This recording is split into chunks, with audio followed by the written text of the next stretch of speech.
Majelis Hakim, kalau ini memang merupakan pelanggaran prokes, kenapa harus terjadi pembantaian terhadap pengawal saya?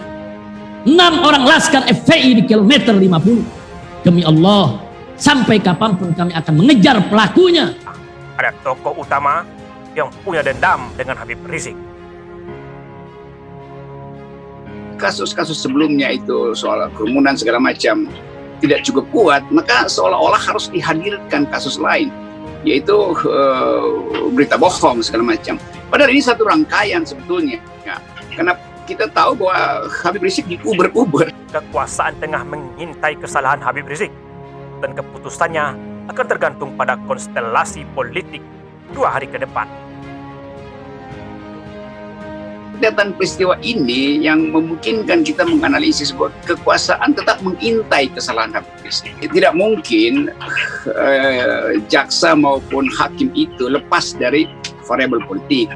Dalam menganalisis kasus ini, fakta hukum tidak bisa dilepaskan dari latar belakang politik. Tetapi kita di Indonesia di dalam 5-6 tahun terakhir ini, semua kasus yang menyangkut tokoh kritis itu sering dikaitkan dengan ketidaksukaan istana terhadap tokoh-tokoh ini. Jika benar 3 kasus pelanggaran prokes, yaitu kasus Petamburan dan kasus Megamendung serta kasus Rumah Sakit Umi, jika benar adalah murni hanya masalah pelanggaran prokes, bukan masalah politik yang dibungkus dengan masalah hukum, maka mana mungkin sampai terjadi hal-hal yang sangat tragis yang menyertai semua kasus tersebut.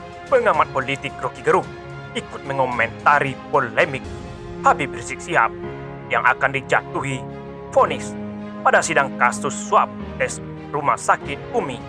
Penangkapan saya dan menantu, penangkapan pengurus Front Pembela Islam, pembubaran Ormas Front Pembela Islam, pelarangan atribut Front Pembela Islam, pemblokiran rekening saya dan keluarga, pemblokiran 75 rekening pengurus Front Pembela Islam, upaya penutupan pesantren saya, teror terhadap keluarga dan sahabat, dan ini yang paling tragis, itu tragedi yang paling sadis dalam pembantaian 6 pengawas saya dari laskar FPI di kilometer 50. Majelis Hakim, kalau ini memang merupakan pelanggaran prokes, kenapa harus terjadi pembantaian terhadap pengawal saya? 6 orang laskar FPI di kilometer 50. Demi Allah, sampai kapanpun kami akan mengejar pelakunya, karena mereka adalah pembantai sadis dan pembunuh biadab. Akhirnya saya hanya bisa memohon kepada Allah Subhanahu wa Ta'ala. Maka mana mungkin sampai terjadi hal-hal yang sangat tragis yang menyertai semua kasus tersebut. Kita selalu menganalisa fakta hukum dengan latar belakang politik, khususnya pada tokoh-tokoh oposisi itu. Habib Rizik segera divonis. Rocky Gerung curiga ada tokoh utama yang punya dendam. Pengamat politik Rocky Gerung ikut mengomentari polemik Habib Rizik Syihab yang akan dijatuhi vonis pada sidang kasus suap tes Rumah Sakit Umi Kamis 24 Juni mendatang. Rocky Gerung mengatakan, dalam menganalisis kasus ini, fakta hukum tidak bisa dilepaskan dari latar belakang politik. Dia menduga ada tokoh utama yang punya dendam dengan Habib Rizik. Bukan tanpa sebab, Rocky Gerung mengatakan demikian karena menurutnya beberapa tahun belakangan ini tokoh kritis kerap dikaitkan dengan ketidaksukaan istana. Rocky Gerung menganalisis Habib Rizik diuber-uber masalah. Apabila kasus sebelumnya tidak cukup kuat, maka seolah harus dihadirkan kasus lainnya. Oleh sebab itu, Rocky Gerung menilai kekuasaan tengah mengintai kesalahan Habib Rizik, dan keputusannya akan tergantung pada konstelasi politik 2 hari ke depan. Meski ada kemungkinan Habib Rizik dibebaskan, Rocky Gerung tetap menilai ada berbagai pihak yang akan menuntut lagi. Namun, dia mengingatkan bahwa hukum harus berlaku sama. Lebih lanjut, Rocky Gerung menyoroti permasalahan dalam politik Indonesia. Menurutnya, hal yang personal tidak lagi bisa diterangkan. Oleh sebab itu, dia menduga ada tokoh utama di Indonesia yang memiliki dendam kepada Habib Rizik. Dia menilai variabel itu harus dilihat. Rocky Gerung lantas mengungkit upaya rekonsiliasi. Namun, dia menilai ada pihak yang enggan rekonsiliasi supaya Habib Rizik terus ditawan. Saya menduga bahwa ada seorang tokoh utama di Republik ini yang punya dendam pada Habib Rizik. Jadi kita mesti lihat variabel itu. Air mata Habib Rizik menetes saat cerita sulitnya perjuangan kembali ke tanah air. Air mata penceramah kondang Habib Rizik Syihab menetes saat membacakan pledoi atau nota pembelaan atas perkara kerumunan Megamendung, Kabupaten Bogor, Jawa Barat. Habib Rizik tidak kuasa menahan laju air matanya saat bercerita mengenai perjuangan kembali ke tanah air.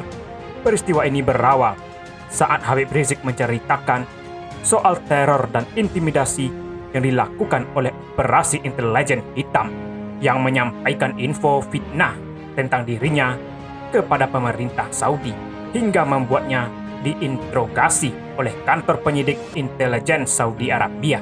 HRS lantas melanjutkan bahwa dirinya juga tidak bisa terbang ke Indonesia saat ingin memasukkan bagasi ke pesawat di Bandara Internasional Kota Jeddah.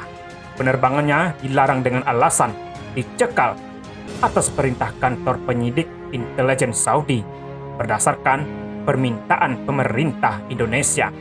Akibatnya, Habib Rizik bersama keluarga tinggal di Mekah selama 3 tahun tanpa visa izin tinggal. Pencekalan tersebut akhirnya menyebabkan overstay, yaitu melewati batas waktu visa izin tinggal setahun. Dan akhirnya, kami paham bahwa kami sebenarnya bukan sedang dicekal, tapi hakikatnya kami sedang diasingkan agar tidak bisa pulang ke tanah air dan tidak bisa lagi kumpul dengan umat di Indonesia, tegasnya. Yang lebih menyakitkan lagi, lanjutnya, para oligarki menggerakkan gerombolan semua kalangan untuk membuat pernyataan, baik secara eksplisit maupun implisit, untuk tebar ancaman menakut-nakuti bahwa jika HRS pulang, maka akan ditangkap dan ditahan. Setelah pernyataan itu, HRS terdiam, air matanya menetes, dan segera dia mengambil sebuah kain yang ada di kantongnya. Dia melepas kacamata dan kemudian membasuh tetesan di mata kanan dan kirinya. Namun demikian, HRS kembali tegas. Dia memakai lagi kacamatanya dan mulai kembali melanjutkan pledoinya. HRS juga menyatakan kasus hukum pelanggaran protokol kesehatan yang menjeratnya merupakan ajang balas dendam politik. Pasalnya, saat itu ormas yang dipimpinnya menggelar demonstrasi yang dikenal dengan aksi 411 dan 212, menuntut penista agama Basuki Cahayapurnama atau Ahok agar diadili. Gerakan ini berlanjut pemilihan Gubernur DKI Jakarta pada 2017 silam.